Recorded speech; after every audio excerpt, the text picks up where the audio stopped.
Thank you so much for having me. It's so good to see all of you. My name is Emma Baxter. My parents are Jen and Jack Baxter. They're on the board, so I am, of course, Medhen Orphan Relief Efforts, Nepo baby. I'm still pretty new at this, and by this I mean speaking. I'm usually a pretty shy person. I'm kind of quiet, if you know me. When my priest at my hometown church found out I was doing this, he literally made an announcement asking everyone to pray for me. I'm usually just more of a writer, but I had a sketch teacher who was like, I don't know how to break this to you, but you can't exclusively only write sketches about your own life, and here I am, doing stand-up. Anyway, my early years. So, to describe my vibe as a child, when I was 4, I stole a What Would Jesus Do bookmark. In case you're wondering, he wouldn't steal it. Much of my childhood was Girl Scouts. I first volunteered with Moore through Girl Scouts. I'm actually, in case you couldn't tell by looking at me, I'm a card-carrying lifetime Girl Scout. Just in case of emergencies. Like, you know, on planes where they're like, who here has their gold award? What you might not know if you weren't a Scout is that it's actually way harder to get your Girl Scout Gold Award than it is to get your Eagle Scout Award. And Girl Scouts of America may quote me on that. The real wage gap is Scouting service hour requirements. My dad still gets letters in the mail once a year that are like, hello, John. You were a Cub Scout for 2 weeks in the 1970s. Please, for the love of God, accept your Eagle Scout Award. Meanwhile, Girl Scouts is like, did you do 80 hours of community service? Because I feel like it was 79. So I was obviously a really fun kid.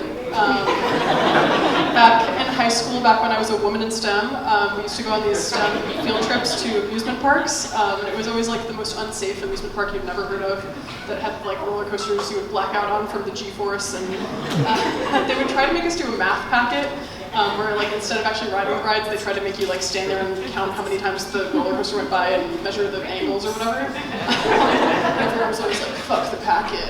I'm riding the rides.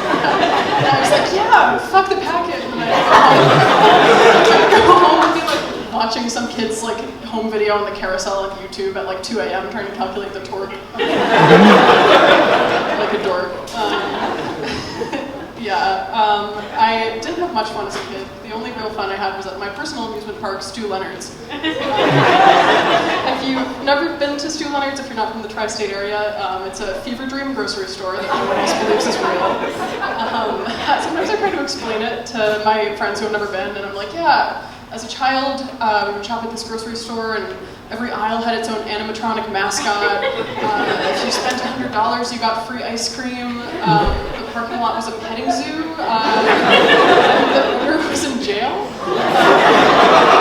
I still can't believe they got Stu Leonard on tax evasion, not emotional distress, for talking Cowboy Twinkie. Anyway, I have a poll for you guys. Did anyone, instead of a party for your 6th birthday, request to put on a production of Annie starring you and your army of twin male cousins? No? That's so weird because I did. I also specifically requested the Orphan costume rather than the red dress. Just like it's more authentic.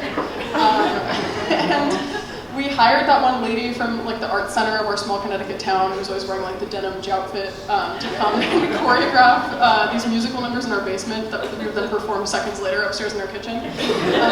And my army of tween male cousins was like already kind of used to my bullshit by the time I was 6, so they agreed to commit to this gig. Like they were like, okay, we'll wear the oversized button down, smear dirt on our faces, and belt the sun will come out tomorrow while our parents' 2005 camcorders stare us down. As long as we can chant JBTS, Jets, Jets, Jets at the end. So I was lucky they agreed to it. But what I didn't realize until I was watching the DVD of this production last year was that this was actually also a birthday party for 2 of my cousins. Their names were like there on the happy birthday banner above our heads, mocking them as I forced them to method act as poor 1930s orphans on their birthdays. The best birthday gift of all. So now that we've established that I'm a triple threat, a really niche fact about me that I definitely don't talk about all the time is that I did high school choir. I was a choir kid.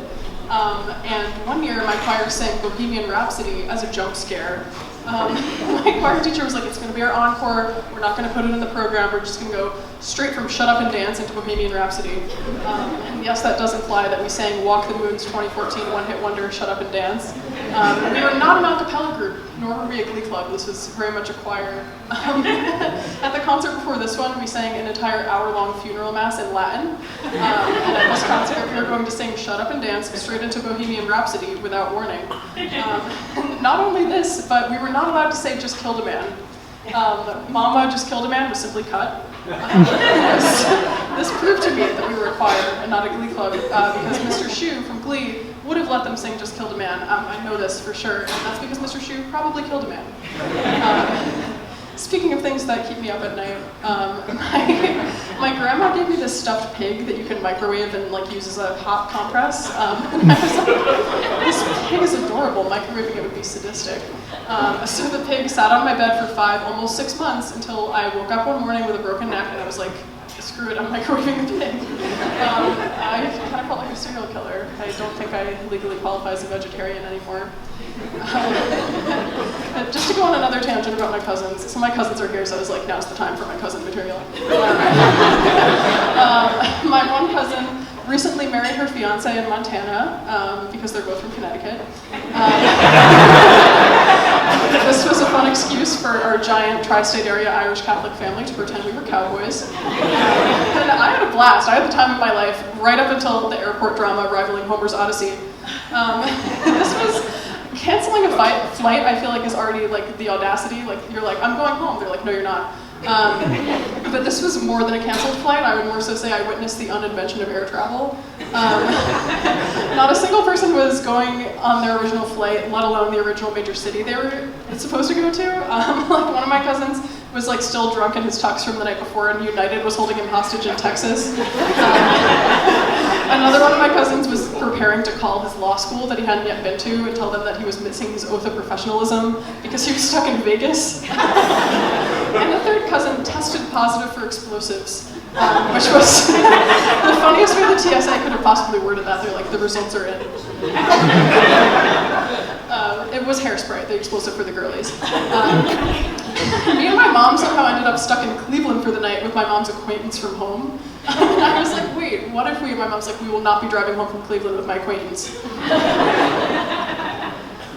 So now that you guys have gotten to know me a little, you can probably tell that I am hurled through life with a level of anxiety that sort of makes me feel like an action movie hero. If I actually experienced any of the things my brain was anticipating, I'd basically be James Bond. Like if every delivery person had a gun, if every person I was alone with in an elevator drop kicked me, every time there was a thunderstorm, nuclear bombs were going off, like what would I do? With my BFA and middle school cross-country participation ribbon and lifetime Girl Scout card. But it's kind of hard to cope with that level of anxiety when action hero stuff actually kind of does happen to me. Like a few months ago, I was taking the subway and there was a fake bomb scare. Some of you might have heard this story. There was a fake bomb scare. I was on the subway. I was taking the 6 to Soho for the sole purpose of buying Birkenstock wedges. You guys are like, there's your first mistake. I was on the 6 going to Soho, and all of a sudden this guy takes over the intercom, politely introduces himself, gentlemen, and announces that this train and a bunch of other trains that he listed were going to quote-unquote blow up. And then he started counting down from 10. So I'm sitting there, it's just me and like this older woman and this young couple. We all genuinely thought we were gonna die. Like no one said that, but I could see it in their eyes. We all look at each other, and I'll always remember this. In my headphones, I was listening to If We Were a Movie by Hannah Montana, featuring Orphan Blue. And it's not even that I'm embarrassed by that per se. It's more just that now that every time I want to listen to Hannah Montana at age 24, I have to be like throwback to when I almost died. So that's like a huge bummer. Boo, tomato. So the countdown gets to 1. We're pulling into the next stop, and the doors aren't opening. So it's real for a second. It's silent for them. For me, it's if we were a movie, you'd be the right guy. Like turn down. That's another thing about it. I didn't even pause it for my death. I turned it down. So we're pulling into the next stop as the countdown gets to 1. The doors aren't opening, but finally they open. Everyone stampedes out the door like the train emptied. And we all rush up to the street. And we found out later that it was just a prank. It was just some kids doing a prank. So I'm like running down the street on the phone with my mom. I'm like, I almost died, but it was a prank.